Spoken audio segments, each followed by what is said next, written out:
Managlahing reaksyon ng gipasibaw sa pipila ka mga katawhan sa Tagum may tungod sa balaunon na ginaduso karon sa House of Representatives nga House Bill 11211 o ang death penalty alang sa mga opisyal nga malambigit sa korupsyon. Sa pagpaminaw sa Brigada News Team sa Pulso sa Katawhan, adunay mi pabor sa mong ginaduso nga balaunon aron sumala pa wala nay mangurap nga opisyal sa gobyerno. Yun jud oy ang korap nga Kipalin Squad.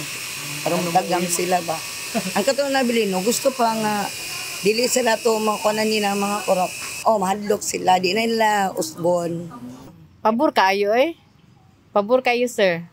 Daghan na kayo karon kasagaran ng lingkod kay mga korap naman Nya kanang kuan pasalig-pasalig igura ka pasaligan nya. Wala man. Sing karon dayon mahitabo na. Makuan maaprubahan dayon. Uyon kay ko sir. Aduna usab mga wala makauyon og nagsugyot og laing pamaagi sa panggamahanan aron bato ka ng korupsyon. Na dili ko nga moingon nga mo kuan ko mo pabor kay supak mo na sa balaod sa Ginoo gud nga tuwa nga sa ilang desisyon nga ngayon ba nga dili nila nga naon pwede raman nila kuan nila presohon nila habang buhay. Mo na kuan mga medyo dili supak sa Ginoo. Kadang pang fire squad man both state and panggobyerno siyempre kita nang inabuhi tas ning kalibutan dili to tag Ginoo to tag balaod kay di po na pwede pod nga one sided ta.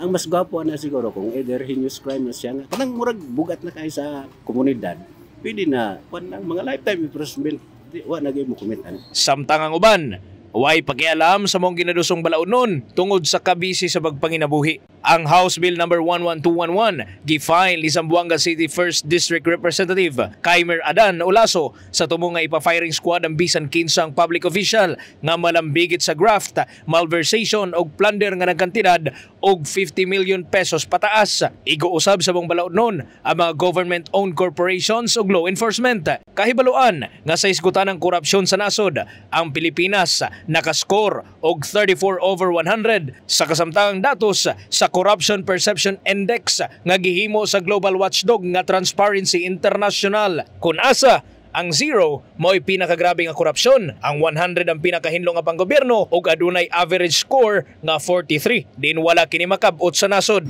Usa ang korupsyon sa mga hinungdan ngano nagapadayon karon ang batakang problema sa katilingban. Hinungdan nga ang mga katawhan uhaw na sa kabaguhan. In the heart of changing lives, kini si Brigada Kyle Alia, Brigada News.